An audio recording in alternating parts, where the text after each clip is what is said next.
Bien que Marie ait conçu du Saint-Esprit, Dieu a voulu que son enfant, Jésus de Nazareth, qui naîtra parmi les hommes, naisse dans une famille humaine ordinaire, naturelle, normale, une famille dont les premiers et incontournables éléments sont un père et une mère, c'est-à-dire un homme et une femme.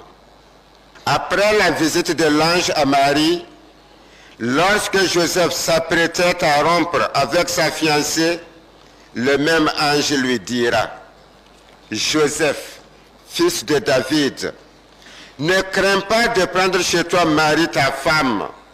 L'Évangile nous dit que Marie était accordée en mariage à Joseph et avant qu'ils aient habité ensemble, Marie fut enceinte sous l'action de l'Esprit Saint. Dans le songe que Joseph a eu, l'ange lui affirme que Marie est sa femme.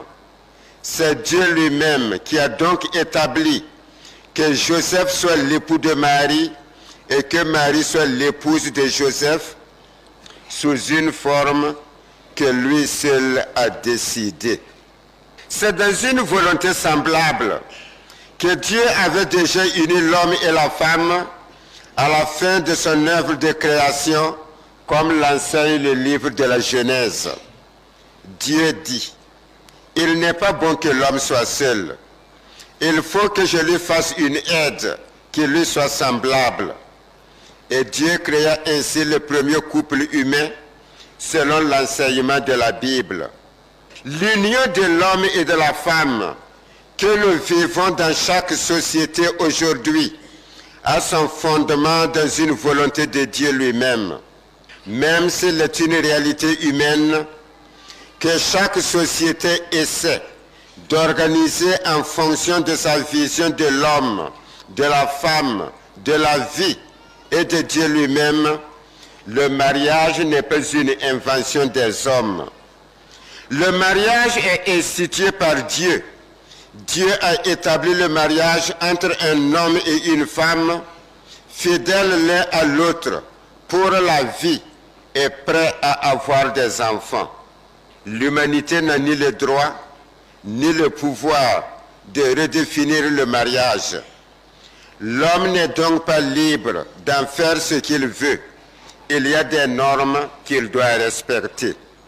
Dieu les créa, hommes et femmes. De l'enseignement passé de l'Église, de son enseignement actuel et dans sa vision, seule l'union entre un homme et une femme constitue les fondements de la famille. En dehors de ce binôme, il n'y a pas de famille possible. Il n'y a pas de couple possible. Il peut y avoir une paire, comme une paire de chaussures, mais ce n'est pas un couple. Il peut y avoir un double, comme une clé double, mais ce n'est pas un couple. Il peut y avoir un compagnon, un associé, mais ce n'est pas un couple. Après avoir créé l'homme et la femme, le livre de la Genèse poursuit que Dieu les bénit et leur dit: soyez féconds, multipliez, emplissez la terre et soumettez-la. En matière d'union de l'homme et de la femme, c'est la seule vérité que l'Église a reçue de Dieu et qu'elle tient pour fondamentale. L'Église n'existe pas pour redéfinir les questions de foi, mais pour sauvegarder le dépôt de la foi tel qu'il nous a été transmis par notre Seigneur Jésus lui-même ou par l'intermédiaire de ses apôtres, des saints et des martyrs. Ainsi, seule l'union entre un homme et une femme, reconnue par l'Église, est la seule forme de vie conjugale que l'Église propose à ses enfants. De la sorte, toute union charnelle ou une cohabitation en dehors du mariage, peu importe que cette union ou cette cohabitation soit entre un homme et une femme, entre deux personnes du même sexe, entre un être humain et un animal, Une telle union est considérée par l'Église comme un péché grave et ne peut être tolérée, bénie ou même jugée admissible par une quelconque autorité dans l'Église catholique. Le livre du Lévitique avait mis Israël en garde. Tu ne coucheras pas avec un homme comme on couche avec une femme. C'est une abomination. Tu ne donneras pas ta couche à aucune bête. Tu en deviendrais impur. Une femme ne s'offrira pas à un animal pour s'accoupler avec lui. Ce serait une souillure. Dans sa lettre aux Romains, parlant de la colère de Dieu contre les pécheurs, l'apôtre Paul écrit: la colère de Dieu se révèle du haut du ciel contre toute impiété et toute injustice des hommes qui tiennent la vérité captive de l'injustice. Aussi Dieu les a-t-il livrés à des passions avilissantes, car leurs femmes ont échangé leurs rapports naturels pour des rapports contre nature. Pareillement, les hommes, délaissant l'usage naturel de la femme, ont brûlé de désirs les uns pour les autres, perpétrant l'infamie d'homme à homme. Connaissant bien pourtant le verdict de Dieu qui déclare dignes de mort les auteurs de telles actions, non seulement ils les font, mais ils approuvent encore ceux qui les commettent. Bien chers frères, nous vivons des instants où de faux et mauvais messages envahissent l'Église de Jésus-Christ.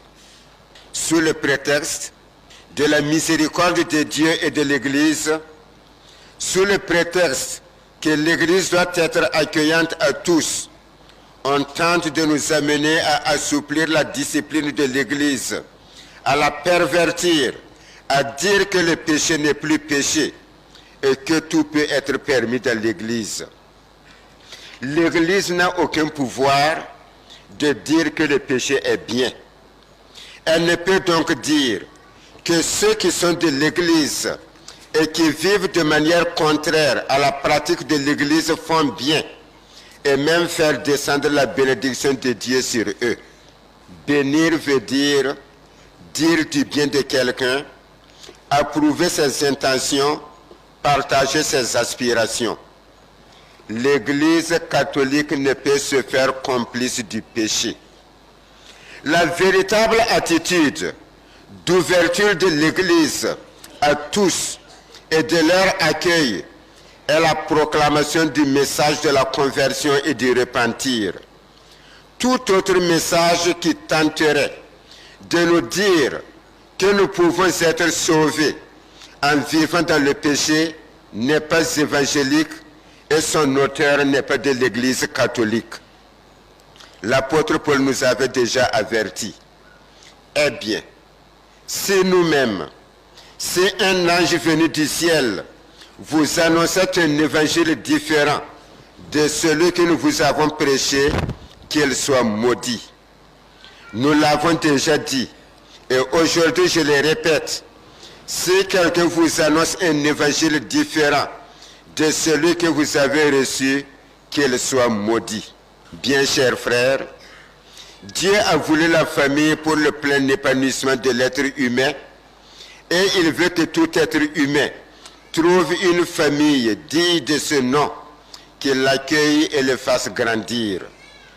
Le mariage et la famille sont sacrés, et l'Église, à commencer par sa vraie hiérarchie, respectera toujours le mariage et la famille tels que voulus par Dieu et les protégera.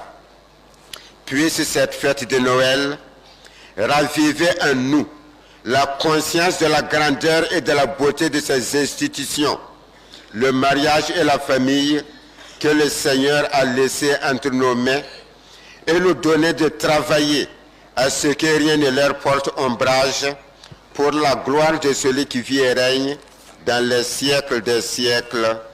Amen.